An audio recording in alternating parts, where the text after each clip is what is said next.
Hello guys, welcome to second webinar on my YouTube channel. Today we have Deepak from On-Page SEO with us, and we will talk about programmatic SEO in this session. So, hello, welcome Deepak sir. How are you? I'm good, thank you, Abhishek. Yeah.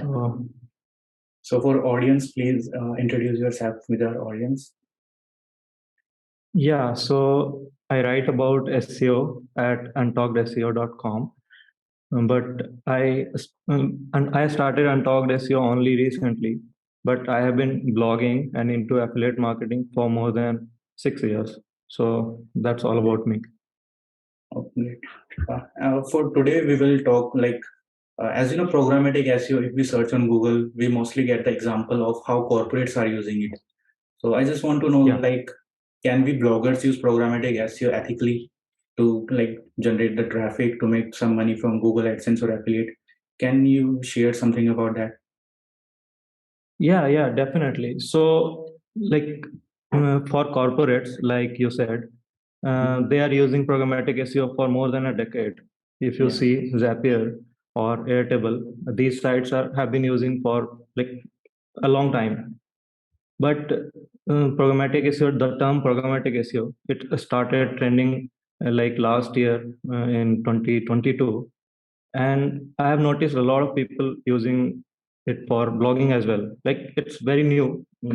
There are not a lot of people, but still, I have noticed um, like several people using programmatic SEO for affiliate marketing, for just they can generate tons of traffic using programmatic SEO and then monetize their sites using like Google Ads or like Mediavine or some other ad networks as well. So there can be multiple ways to use programmatic SEO. Okay. So we bloggers mostly use WordPress for our blogging purposes. So can we do programmatic SEO on WordPress? Yes. Actually, the WordPress has a plugin called WP All Import. So either you can use the plugin WP All Import to create programmatic pages, or you have other third-party like tools as well. For example, the currently I have in mind is one is Page Factory, I think. Yeah, Page And Factory. yeah, there are other tools such as I think Data to Page. I like that. There are tons of third-party tools. These are all new tools. They have been created in the last year only, and there are tons of tools upcoming as well. Like I'm talking to several people in the programmatic SEO industry, and a few people are creating new tools as well. Oh, that's great. Yeah. So bloggers can use programmatic SEO to create bulk pages using WP All Import, like you said. Yes.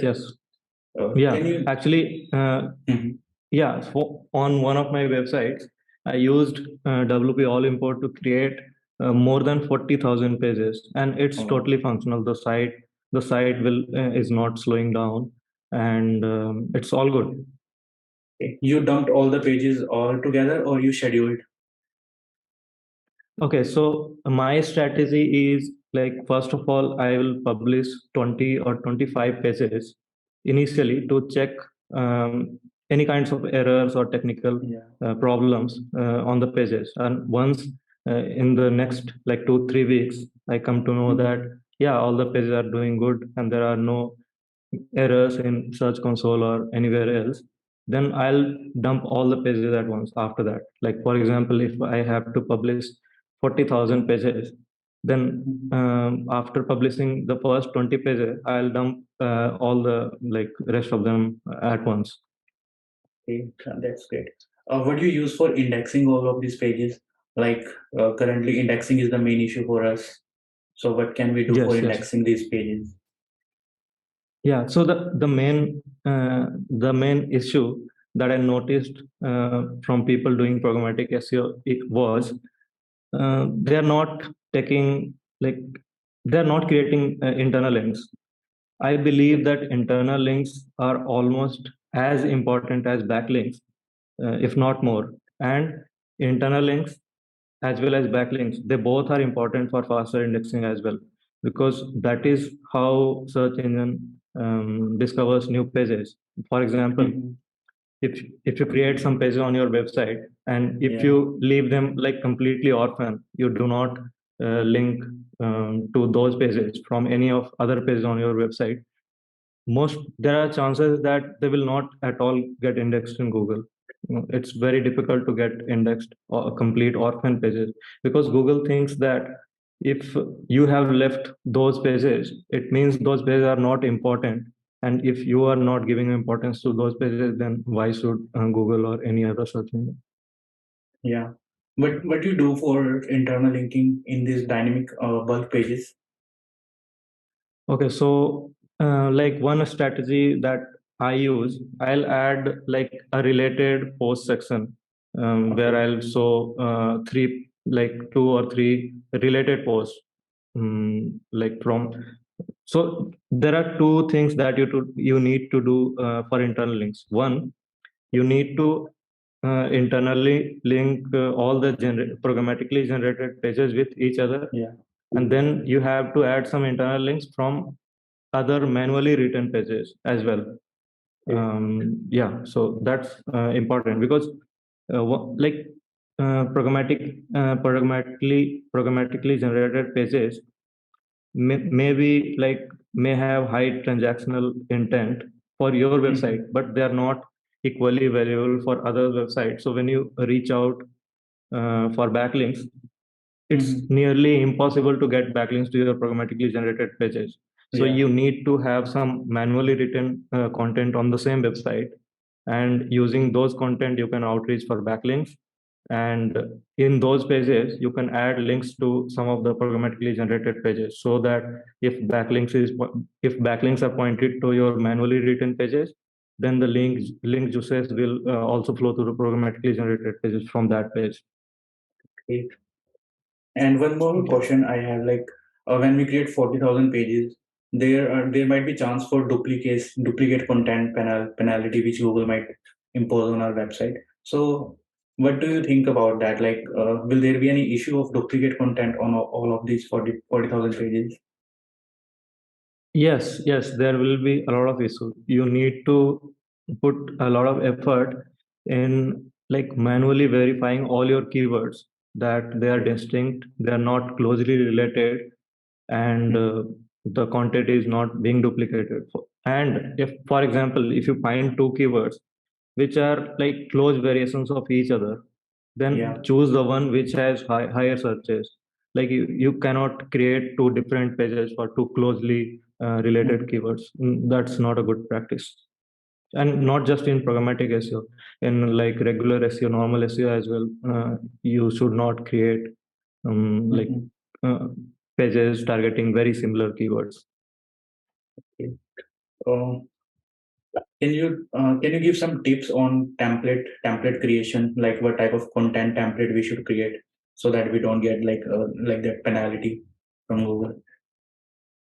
Yeah, so the main I think the main problem that most of people suffer from is that the content length. It's Yeah, not content length. like very yeah, it's not very important factor for ranking. Um, like like all the time, longer content is not like high quality content. Like sometimes even 100-word content which truly and correctly satisfies the searcher's intent will be better than a 1000 blog post 1000 word blog post. For example, if you go to goodreads.com/quotes section, they have pages ranking for single quotes, and quotes are like mostly 15, 20, or maybe 30 words, and they have single page for one quotes, and they are like ranking for probably hundreds of thousands of pages. So why are they ranking? They must be flagged as thin content, but no, because they satisfy searchers intent. So Okay. that's the Means main reason. And search intent satisfying is the most important factor for ranking. yes, exactly. And while creating the page template, you should pay a special attention to, like, you should manually check the search engine result pages for what kind of pages are ranking for the keywords that you are targeting. And like for example, if the for a keyword, if the intent in Google search is commercial, like Yeah. for example, if you are trying to rank for 5 laptops under 50,000, so this is a very commercial intent. Yeah. And the page template that you are creating is informational, that you are never going to rank. So you Yeah. need to keep in mind the search intent while creating the page templates. But other things we can do for on-page optimization of these bulk pages apart from Okay, HTML. so yeah, like the regular things, but in the programmatic SEO setup, it's difficult to do everything because there are limitations. For example, if you are using WP all import, it's Yeah. really like not difficult, but it's very tricky to deal with images, like to add images in the pages. You'll have to either upload all the images to a external server one by one and then try to like run the import so that everything will be downloaded to your WordPress media library. It's kind of tricky, but I think like it doesn't matter how tricky or how difficult it is, you must add at least one image on each of your pages.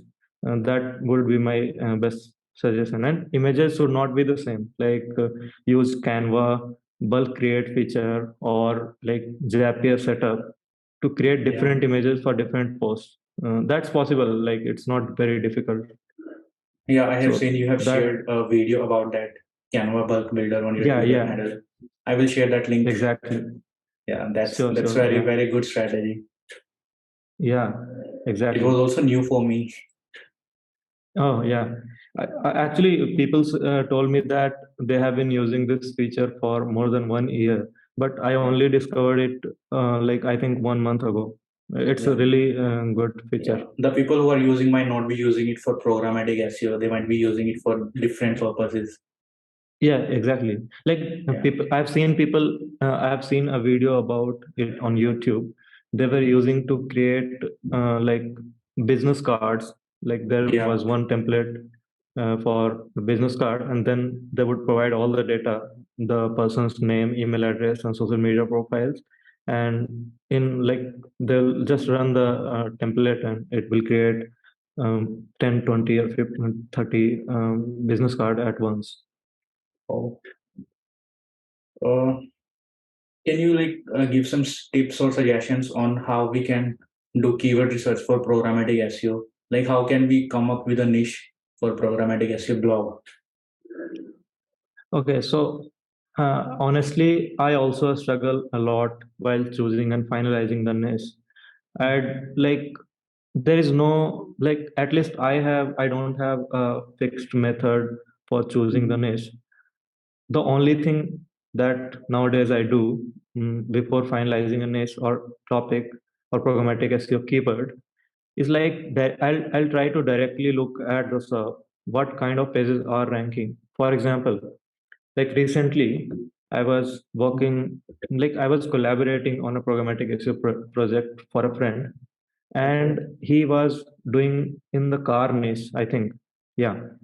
So something like, can I can I put a refrigerator in the car trunk or cargo space, something like that. Mhm. So there can be multiple objects that can be like put inside or cannot be put inside the car.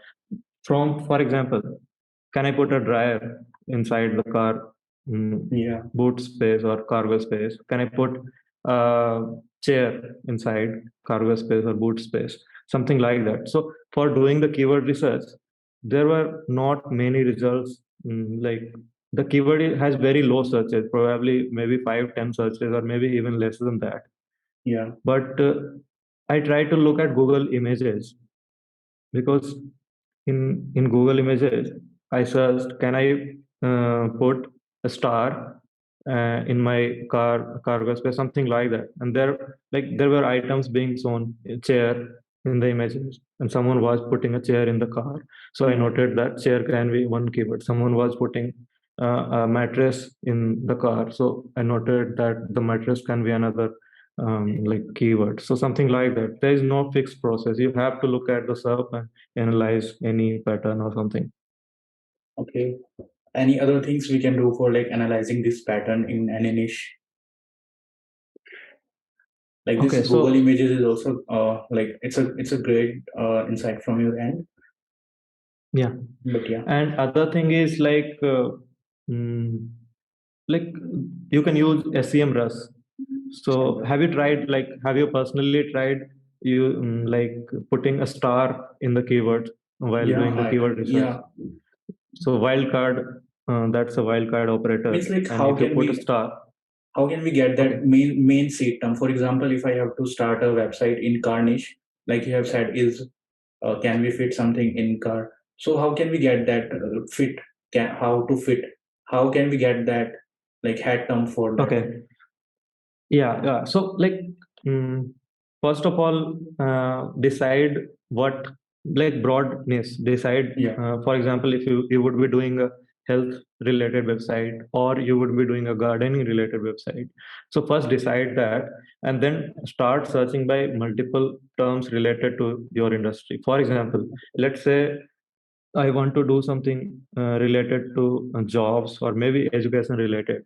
So I'll Yeah. brainstorm and note down all the important terms related to education or related to jobs. For example, I noted down resume templates. Okay. So then I'll start. I'd go to Google. I'll type resume templates, then a space, and then asterisk, like a star. Then it will show some results. Or Or maybe I Google would Auto. try, yeah, auto suggestions. Yeah. And maybe I can try putting the star in front of the resume templates. So from there I can get something, Okay. or maybe like something like that. Honestly, I have no process, and maybe someone might have a better process than me, but honestly I have like no process. I really struggle with finalizing the niche Okay. for, Okay. How you do off page yeah. for your programmatic SEO projects? Off page backlinks part, how you do that? Yeah, Or we don't need that? no, like if the keyword that you're targeting doesn't have a lot of competition, then you may not need that. But the thing is, you want your website to be future proof. For Yeah. example, the keyword that you are targeting, currently there is like less competition, or say there is no competition. But in the future, there will be competition, right? So you will want to stay ahead in the game. You will want to stay at the top, so eventually you'll have to build backlinks. So why not do from the start? But the trick is, sorry, the trick is creating backlinks for programmatically generated pages is really difficult. Yeah. The pages might be of high quality for your readers, for your website, but they will not be equally valuable or high quality for other website where you are reaching out to for backlinks. Yeah. So the trick is, or the what you can do, for example, if you have a website related to fishing and you have created maybe 2000 pages programmatically on the website, so now to like for backlinks, two things you can do. One thing is you can manually create some article like two, three, four articles Okay. about Blog posts like blog posts, yes, blog about posts, your niche. uh, yeah, longer guides, like detailed guides, and then do outreach based on that, or like something like that. Okay, For you create example, mostly guest post type, outreach type backlinks for your projects. yeah, outreach type, or maybe Haro can be another option. Like I have seen Okay. my friend getting a link from a really like big website through Haro. Mhm. Yeah, so Yeah, that can Haro be is a another great option. technique. Yeah. So you do Yeah. backlinks yourself or you outsource? Actually, I'm not, so for most of the websites, like I don't do backlinks, but for the competitive websites which are in the competitive niche, for example, I have a website which is in the health niche, Yeah. and that's really a competitive niche. So I outsource my backlinks. There is an agency, I don't remember the name, but it's a UK based agency that I outreach my all backlinks to. It's a bit costly, but yeah, for one or two websites which are already making money, like I can do. Okay. Okay, so any tips you want to give to our audience for who want to like start programmatic SEO? Because like I have posted about programmatic SEO in my Facebook group or on my profile.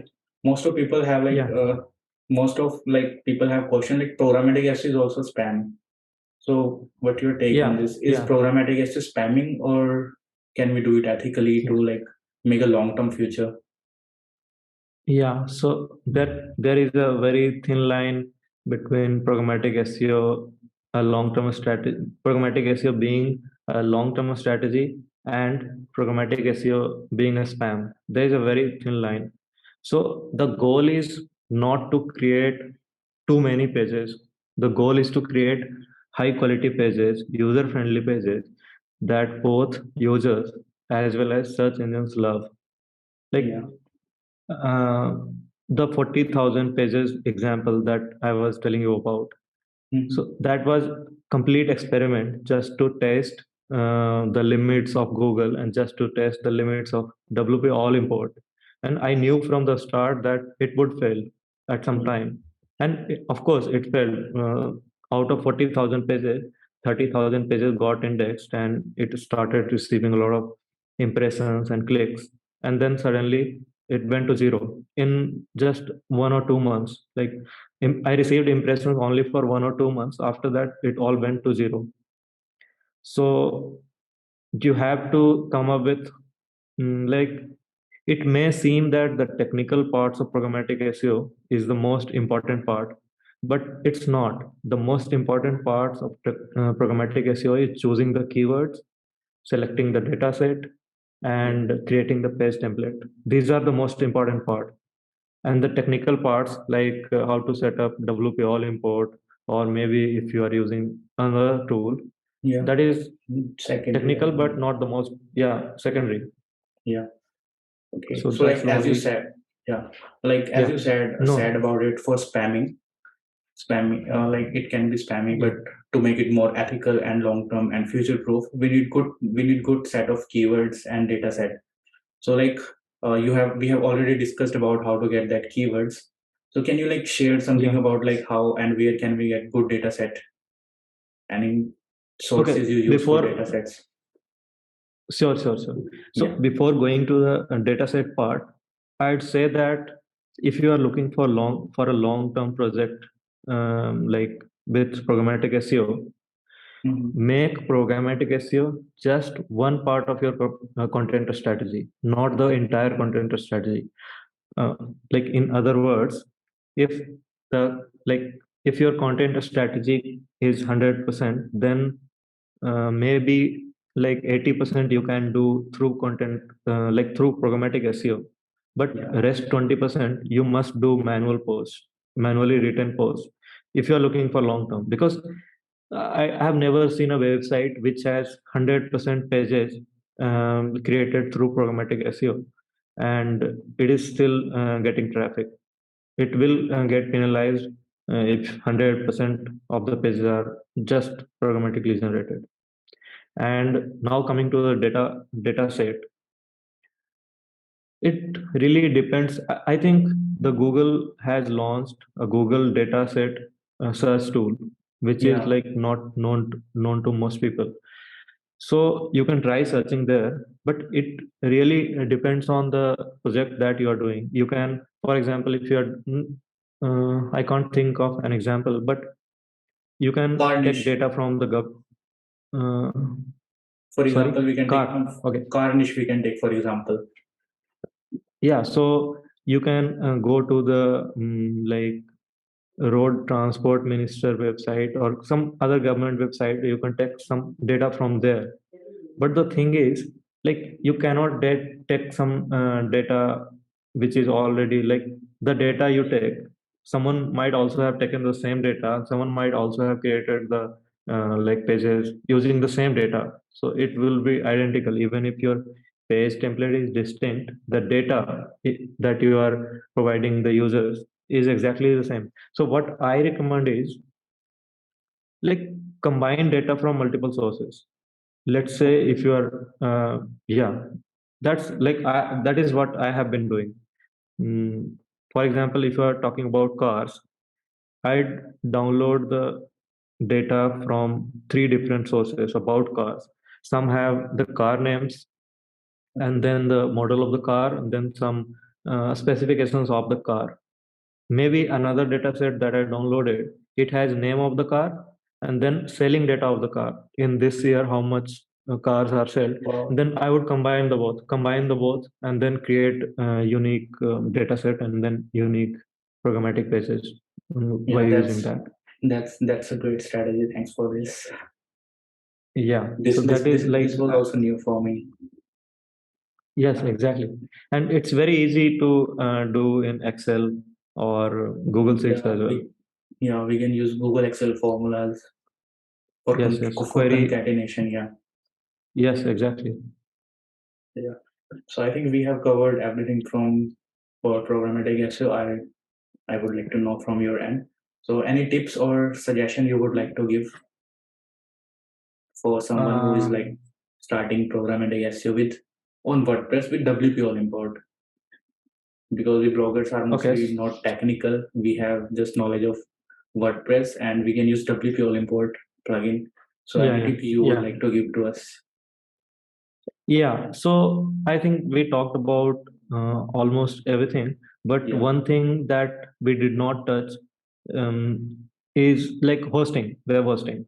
Yeah, web I think that that's really important to choose. Like if you are doing a programmatic SEO site, then you have to choose a good server, either like a VPS server or like a good hosting which has enough compute resources, enough RAM, enough CPU, so that like for example, what happens is if you have like if your RAM is always 80% or 90% full, like let's say you created 40,000 pages and the RAM of the server is only 1 GB, it will be 80% full, 70-80% full.